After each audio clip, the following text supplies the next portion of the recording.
దేవునికి మహిమ కలుగునుగాక.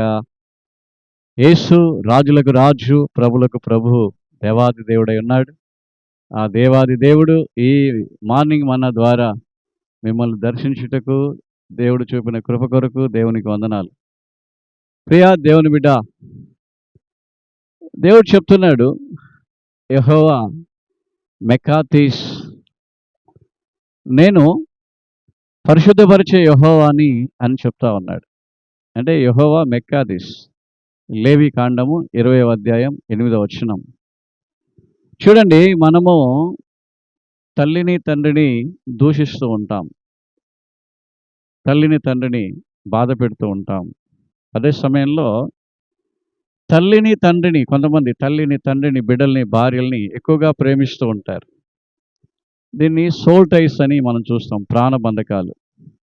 అదేవిధంగా తల్లిని తండ్రిని దూషించినప్పుడు మీరు శాపగ్రస్తులు అంటున్నాడు. అంటే శాపగ్రస్తులుగా మారిన ప్రాణబంధకములతో మనం చిక్కుకొనిన మనల్ని పరిశుద్ధ పరిచేది ప్రభు అయిన యేసుక్రీస్తు వారే.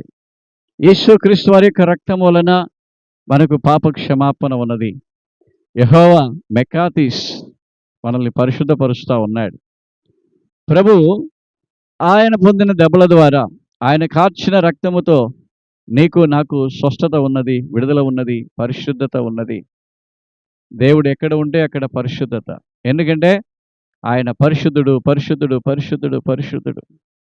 కాబట్టి మనల్ని మనము ఈ పరిశుద్ధతకు మనం సమర్పించుకుందాం.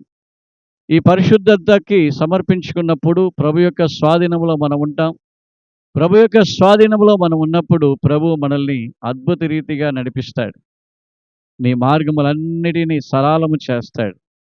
నీ లోయలను, నీ పల్లములను, మెట్టగానున్న స్థలములన్నిటినీ సరళము చేసి, లోయల్లో పడిపోకుండా, మెట్టలలో చిక్కుకోకుండా, ఎక్కడ ఏ విధమైన ఇబ్బంది లేకుండా అద్భుతమైన మార్గములను నడిపించాలంటే ప్రభువారికి, ఆ ప్రభు యొక్క పరిశుద్ధతకి, ప్రభు యొక్క కృపకి మనల్ని సమర్పించుకుందాం.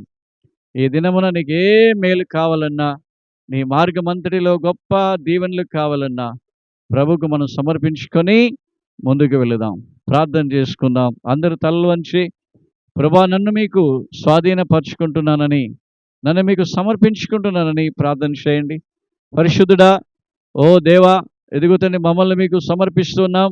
మీరు స్వాధీనపరుచుకొని పరిశుద్ధపరచండి. మాకు శాపములు రాకుండా, ప్రాణబంధకములలో మేము చిక్కుకోకుండా మాకు సహాయం చేయండి. యెహోవా మెకాతీస్, మమ్మల్ని పరిశుద్ధపరిచే దేవుడు మీరు. పరిశుద్ధపరిచి నడిపించండి. మా కుటుంబాలను, మా యొక్క ప్రతి పరిస్థితులను మీరు ఆశీర్వదించి నడిపించి మీ నామమునకు మహిమను తెచ్చుకోండి. ప్రార్థన వింటున్నందుకు, అలాగే చేస్తున్నందుకు చేయబోతున్న వందనాలు. యేసుక్రీస్తు వారి నామములో ప్రార్థించి వేడుకుంటూ ఉన్నాము తండ్రి. ఆమేన్, ఆమేన్.